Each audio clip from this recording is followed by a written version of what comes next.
Halo, aku Aten. Aku Naura. Aku Zaidan. Aku Aina. Aku Anggun. Kami dari kelompok 3 akan menjelaskan tentang silo. Silo bukan sekedar tempat penyimpanan, tetapi juga mengatur bagaimana aliran tersebut dapat keluar. Prinsip inilah yang mengatur bagaimana kelancaran proses produksi. Prinsip silo terbagi menjadi dua. Prinsip yang pertama adalah mass flow, yaitu ketika seluruh isi bagian silo akan mengalir dari atas ke bawah, yang dimana material yang mengalir lebih dulu akan keluar lebih dulu. Yang kedua adalah funnel flow, yaitu ketika hanya bagian tengah material saja yang mengalir, sedangkan sisi lainnya tetap diam, sehingga material yang terakhir masuk bisa jadi akan keluar lebih dulu. Baik, secara umum, prinsip kerja silo itu sangatlah sederhana, yaitu dengan memanfaatkan gaya gravitasi, mulai dari proses pengisian, penyimpanan, hingga proses pengeluaran. Yang pertama adalah proses pengisian, yang mana bahan dimasukkan di bagian atas silo, yang kemudian didistribusikan secara merata melalui distribusi khusus. Yang kedua, yaitu adalah tahap penyimpanan, yang mana di bagian ini, material berada di dalam tabung silinder vertikal, yang dilengkapi oleh sensor level untuk mengetahui seberapa jumlah material yang ada di dalam tabung tangki tersebut. Yang ketiga adalah proses pengeluaran. Nah, di sini material mengalir dari atas ke bawah karena adanya gaya gravitasi. Secara singkat, jadi bisa disimpulkan, prinsip silo adalah material masuk dari atas, tersimpan di dalam tangki, dan kemudian keluar secara terkontrol dari bagian bawah dengan bantuan gaya gravitasi.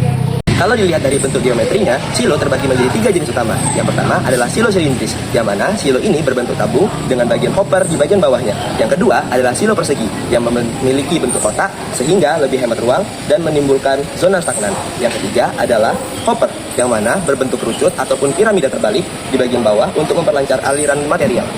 Kemudian dari sisi bahan konstruksi, nah di sisi ini ada silo beton yang kokoh dan juga tahan lama, tapi memiliki biaya yang mahal dan juga lama dibangun. Yang kedua ada silo baja yang ringan. Nah silo ini dia fleksibel dan juga cepat untuk dipasang, namun memiliki kekurangan karena mudah terjadi korosi. Yang satu lagi adalah kombinasi antara beton dan juga baja yang mengurangi gesekan serta membuat aliran yang lebih lancar. Jika kita lihat dari pola aliran material, ada 3. Yang pertama adalah mass flow, yang mana semua material bergerak dari atas ke bawah dengan kondisi yang merata. Hasilnya lebih homogen. Yang kemudian ada juga funnel flow, yang mana hanya bagian tengah saja yang bergerak, tetapi sisi lain tetap diam. Hasilnya lebih murah tetapi rawan sumbatan. Yang terakhir adalah expand flow, yang mana kombinasi keduanya yang lebih ekonomis dan alirannya lebih lancar. Dan yang terakhir, berdasarkan fungsi operasionalnya, silo dibagi menjadi 2, yaitu storage silo, yang mana untuk penyimpanan jangka panjang, dan search silo untuk menyeimbangkan material aliran antar proses. Baiklah, klasifikasi yang kelima adalah silo berdasarkan jenis materialnya. Yang pertama itu ada grain silos, di mana silos ini sendiri itu diperuntukkan untuk menampung gandum, jagung, dan juga kedelai. Di mana pada silos ini sendiri itu memerlukan ventilasi untuk menghindari jamur. Yang kedua itu ada coal silos, di mana silos ini sendiri itu diperuntukkan untuk menampung batu bara dan juga biji mineral yang memiliki karakteristik umum diperuntukkan untuk menampung material-material berat tadi dan juga abrasif. Yang ketiga itu ada powder silos, di mana powder silos ini sendiri itu digunakan untuk menampung semen, tepung, dan juga bubuk-bubuk kimia. Nah, pada powder silos ini sendiri itu biasanya rawan terjadinya segregasi, debu, dan juga bleaching. Karena itulah pada powder silos ini sendiri itu memerlukan aerasi. Baiklah, klasifikasi yang keenam adalah silos berdasarkan lokasi dan juga mobilitasnya. Terbagi menjadi 2. Yang pertama itu silos tetap ataupun silos yang permanen, di mana silos ini sendiri itu biasanya dibangun tetap pada suatu lokasi, memiliki kapasitas yang besar, kokoh, dan juga memiliki biaya perawatan serta pembangunan yang cukup tinggi. Yang kedua itu ada silos portable, di mana biasanya silos ini dibangun sesuai dengan kebutuhan. Silos ini juga memiliki kapasitas yang lebih kecil dibandingkan silos tetap tadi, serta fleksibel dan juga memiliki biaya perawatan dan biaya pembangunan yang lebih kecil. Baiklah, yang ketujuh, klasifikasi silo berdasarkan mekanisme pemasukan dan pengeluarannya. Yang pertama itu ada top loading silo, di mana silo jenis ini tuh materialnya masuk dari bagian atas dengan karakteristik umum, praktis, namun sering terjadinya degradasi ketika material tadi dimasukkan.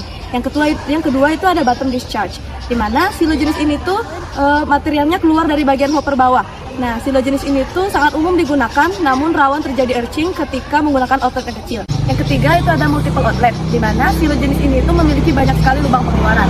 Silo jenis ini juga menghasilkan material yang terhomogenasi dengan baik dan juga mencegah terjadinya beban eksentris. Pada silo sendiri itu pengaplikasiannya digunakan dalam banyak sekali bidang industri. Pada industri pangan digunakan untuk menyimpan biji-bijian, gandum, dan jagung. Lalu pada industri semen digunakan untuk menyimpan bubuk semen sebelum didistribusikan. Dan pada industri kimia digunakan untuk menyimpan bubuk kimia sebelum menjadi bahan industri kimia. Nah, sekarang kita akan membahas mengenai dasar dan faktor dalam pemilihan silo. Yang pertama yang harus kita ketahui adalah karakteristik materialnya.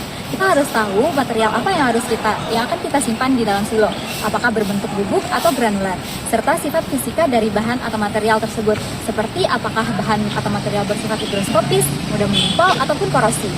Hal yang kedua yang harus kita ketahui adalah adaptasi terhadap lingkungan. Silo harus disesuaikan dengan kondisi lingkungan sekitarnya, seperti suhu dan juga iklim, apakah bersuhu tinggi ataupun bersuhu rendah.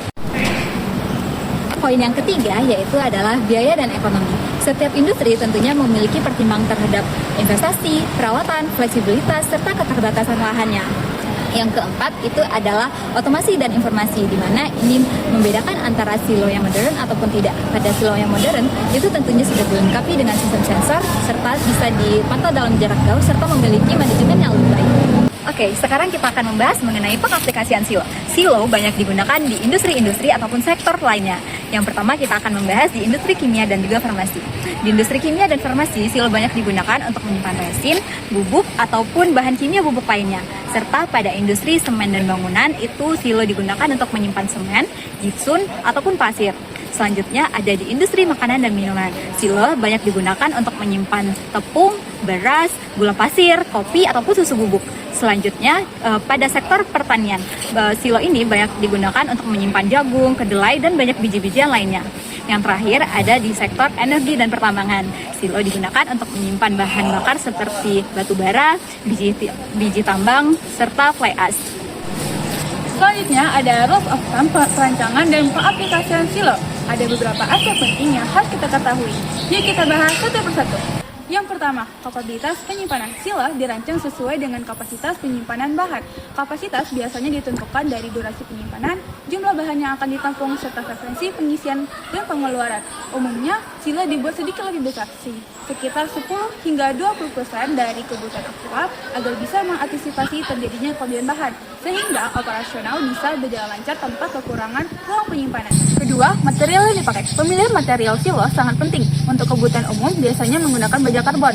Beton digunakan untuk kapasitas besar, sedangkan bahan aluminium atau stainless steel dapat digunakan pada industri farmasi maupun industri makanan karena lebih tahan korosi dan juga higienis.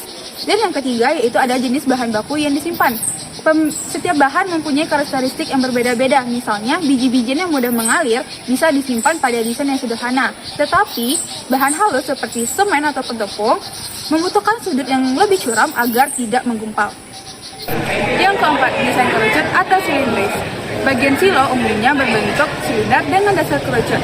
Bagian ini bisa membantu material bisa mengalir ke bawah. Sudut kerucut juga harus diperhatikan, biasanya 45-70 derajat tergantung jenis material. Yang kelima, sistem pengisian dan pengeluaran. Supaya lebih efisien, silo perlu dilengkapi dengan sistem pengisian dan pengeluaran yang tepat. Contohnya, belt conveyor untuk biji-bijian dan spare conveyor cocok untuk bahan halus. Keamanan dan perlindungan. Keamanan pada silo itu wajib. Silo harus mempunyai ventilasi atau dust collector untuk mencegah ledakan debu, serta sistem pengaman agar tekanan tetap stabil. Struktur silo juga harus kuat untuk menahan beban. Yang ketujuh dan yang terakhir yaitu perawatan dan kebersihan. Perawatan rutin seperti pembersihan dinding, sambungan, maupun sistem pengeluaran sangat penting. Untuk industri makanan, bersihan juga harus dijaga agar bahan tetap aman dan tidak terkontaminasi. Untuk perhitungan perancangan silo dalam konteks ini akan membahas tentang perancangan silo untuk penyimpanan semen dengan kapasitas 10.000 ton. Material utama yang digunakan adalah beton bertulang K350 dengan tulangan baja FY 300 MPa serta baja struktural BJ 37. Dari hasil perhitungan, dengan massa jenis semen sebesar 1,2 ton per meter kubik, maka kapasitas volume yang dibutuhkan sekitar 8.333 meter kubik dengan diameter silo 20 meter. Diperoleh tinggi isi sekitar 26,5 meter. Dalam perancangan ini, selain beban mati dan beban isi dari material semen, juga diperhitungkan beban hidup pada atap sebesar 500 kg per meter persegi, beban gempa sesuai standar SNI, serta beban temperatur akibat perubahan suhu sampai 40 derajat Celcius. Untuk alur perhitungannya, yaitu yang pertama, kapasitas massa 10.000 ton dikonversi ke volume. Hasilnya 8.333 meter kubik dengan diameter 20 meter. Luas alasnya sekitar 314 meter persegi, sehingga tinggi isi semen mencapai sekitar 26,5 meter. Kedua, dari data sudut reposa material sebesar 25 derajat, diperoleh koefisien tekanan lateral sebesar 0,406. Untuk bagian kon dengan sudut 10 derajat, tinggi efektifnya adalah 1,77 meter, hidraulik radius silo adalah 5 meter. Ketiga, tekanan lateral dihitung menggunakan metode Jason dan Reinberg, di mana tekanan semakin meningkat ke arah dasar silo. Terakhir, dari hasil pemodelan struktur didapatkan rancangan akhir dengan dinding beton tebal 400 mm, kolom berukuran 2000 x 3000 mm, pile cup 35,6 x 34,4 meter dengan tebal 2,7 meter, serta pondasi tiang panjang berdiameter 450 dan 600 mm. Nah, untuk kesimpulan dari materi ini, yang pertama adalah silo merupakan salah satu peralatan yang penting dalam industri. Nah, khususnya untuk penyimpanan material curah seperti biji-bijian, semen, tepung, bahan kimia dalam bentuk serbuk, dan lain sebagainya. Prinsip kerja silo itu dengan memanfaatkan gaya gravitasi, mulai dari proses pengisian, penyimpanan, hingga pengeluaran. Nah, silo sangat beragam, berdasarkan bentuk geometri, bahan konstruksi, pola aliran, fungsi operasional, jenis material yang disimpan, hingga mobilitas dan mekanisme pengisian maupun pengeluaran. Nah, dengan demikian, silo tidak hanya berfungsi sebagai wadah penyimpanan, tetapi sebagai bagian penting dalam rantai produksi yang berperan meningkatkan efisien, keamanan, serta berkelanjutan operasional sebuah industri. Nah, sekian materi dari kami. Dadah!